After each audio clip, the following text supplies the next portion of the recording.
دوستوں، ہم نے سیرت النبی صلی اللہ علیہ وسلم کا سلسلہ شروع کیا ہوا تھا۔ آج اس کی کڑی مدینہ میں اشاعت اسلام پر ہم بات کریں گے۔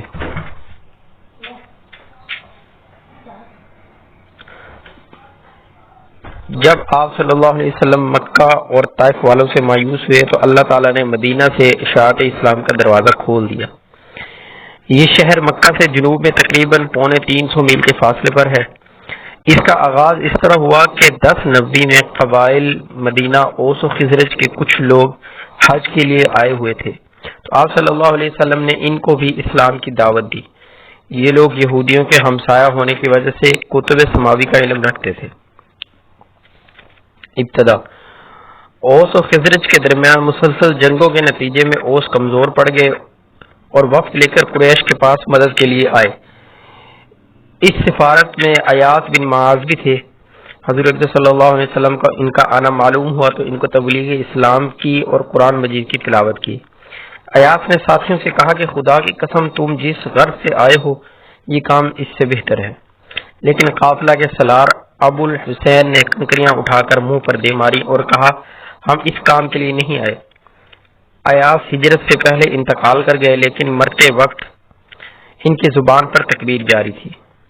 اسی طرح حج پر آئے ہوئے مشہور شاعر اسید بن صامت کو آپ صلی اللہ علیہ وسلم نے دعوت دی تو وہ اسلام سے متاثر ہوئے۔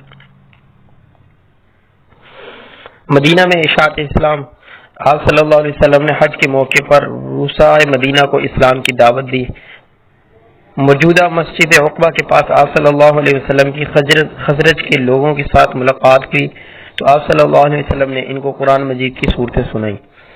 اس طرح 6 افراد ابو بن تیہان، ابو بن امامہ، اسعد بن زرارہ، عوف بن حارث، رافع بن مالک اور قطبہ بن عامر جدید اور جابر بن عبداللہ مسلمان ہوئے۔ ان لوگوں نے مدینہ میں جا کر اسلام کی تبلیغ و اشاعت کی، جس کے نتیجے میں مدینہ کی زمین اسلام کے لیے ہموار ہوتی چلی گئی۔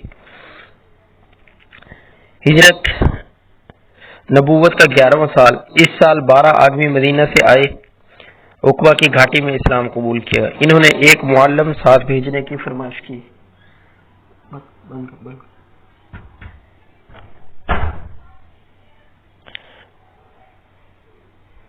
آپ صلی اللہ علیہ وسلم نے حضرت مصعب بن عمیر کو ساتھ کر دیا۔ یہ ہاشم کے پوتے اور سابقین اسلام میں سے تھے۔ انہوں نے مدینہ میں اسد بن زرارہ کے گھر قیام کیا۔ یہ مدینہ کے رئیس تھے اور سردار اوس سعد بن معاذ کے خالہ زاد بھائی تھے۔ حضرت مصعب روزانہ انصار کے ایک گھر کا دورہ کر کے اسلام کی تبلیغ کرتے تھے، جس کے نتیجے میں روزانہ کچھ افراد مسلمان ہو جاتے، حتیٰ کہ صرف چند غیر مسلم خاندان باقی رہ گئے۔ سعد بن معاذ سردار قبیلہ کو اسلام کی دعوت دی گئی۔ پہلے انہوں نے نفرت کا اظہار کیا، لیکن پھر اسلام قبول کر لیا۔ ان کے اسلام قبول کرتے ہی پورا اوس قبیلہ مسلمان ہو گیا۔ بیعت عقبہ اولیٰ میں جن افراد نے اسلام قبول کیا تھا، ان میں معاذ بن حارث، ذکوان بن قیس، عبادہ بن صامت، ابو عبد الرحمن یزید بن سولہ، عباس بن عبادہ رضی اللہ تعالیٰ عنہ اجمعین قبیلہ خزرج سے تعلق رکھتے تھے، جبکہ ابو مالک بن تیہان اور ایوم بن سعد رضی اللہ تعالیٰ عنہ کا تعلق اوس سے تھا۔ یہ 7 افراد اور 5 اس سے پہلے مدینہ میں سب سے پہلے اسلام قبول کرنے والے تھے۔ نبوت کے 12ویں سال یعنی کہ اگلے سال 76 افراد نے اپنے بت پرست ساتھیوں سے چھپ کر عقبہ کی گھاٹی میں خفیہ طور پر آپ صلی اللہ علیہ وسلم کی بیعت کی اور آپ صلی اللہ علیہ وسلم کو مدینہ آنے کی دعوت دی۔ اس پر آپ صلی اللہ علیہ وسلم کے چچا عباس، جو ابھی مسلمان نہیں ہوئے تھے، اہل مدینہ سے مخاطب ہو کر کہنے لگے، اے گروہ خزرج، محمد صلی اللہ علیہ وسلم اپنے خاندان میں معزز اور محترم ہیں۔ دشمنوں کے مقابلے میں ہم ہمیشہ ان کے ساتھ سینہ سپر رہے ہیں۔ اب وہ تمہارے پاس جانا چاہتے ہیں۔ اگر مرتے دم تک ان کا ساتھ دے سکتے ہو تو بہتر، ورنہ ابھی سے جواب دے دو۔ اس پر مدینہ کے ایک سردار حضرت برا نے جواب دیا، ہم لوگ تلواروں کے سائے میں پلے ہیں۔ ایک سردار نے بات کاٹ کر کہا، ہمارے یہودیوں سے تعلقات ہیں، بیعت کے بعد وہ ٹوٹ جائیں گے۔ ایسا تو نہ ہوگا کہ جب آپ صلی اللہ علیہ وسلم کو قوت اور اقتدار حاصل ہو جائے تو آپ صلی اللہ علیہ وسلم ہم کو چھوڑ کر اپنے وطن چلے جائیں۔ آپ صلی اللہ علیہ وسلم نے مسکرا کر فرمایا، تمہارا خون میرا خون ہے، تم میرے اور میں تمہارا ہوں۔ اس پر انصار کی تسلی ہو گئی۔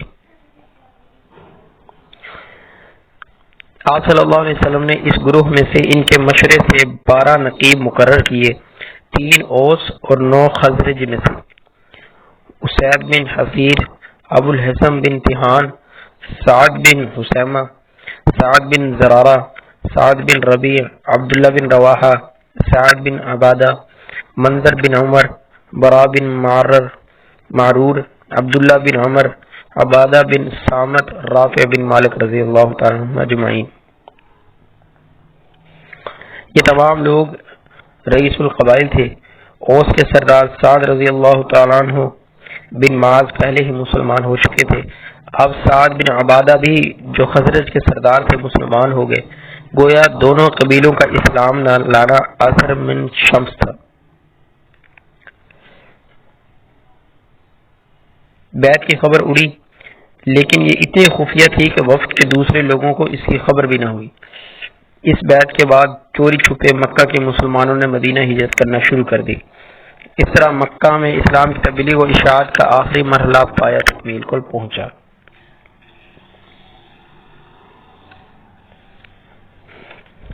دوستو، آج ہم نے ڈسکس کیا کہ مدینہ میں اشاعت اسلام جس کی ابتدا اوس و خزرج کے درمیان جو جنگیں تھیں اس میں مسلمان حج کے لیے آئے اور انہوں نے رفتہ رفتہ اسلام قبول کیا۔ اس کے بعد نبوت کے 11ویں سال 12 آدمیوں نے عقبہ کے گھاٹی میں اسلام قبول کیا، جس سے اسلام کو مزید تقویت ملی۔ اس کے بعد اگلے ہی سال یعنی کہ نبوت کے 12ویں سال مزید 76 افراد نے اسلام قبول کیا اور عقبہ کی گھاٹی میں انہوں نے خفیہ طور پر آپ صلی اللہ علیہ وسلم کے ہاتھ پر بیعت کی۔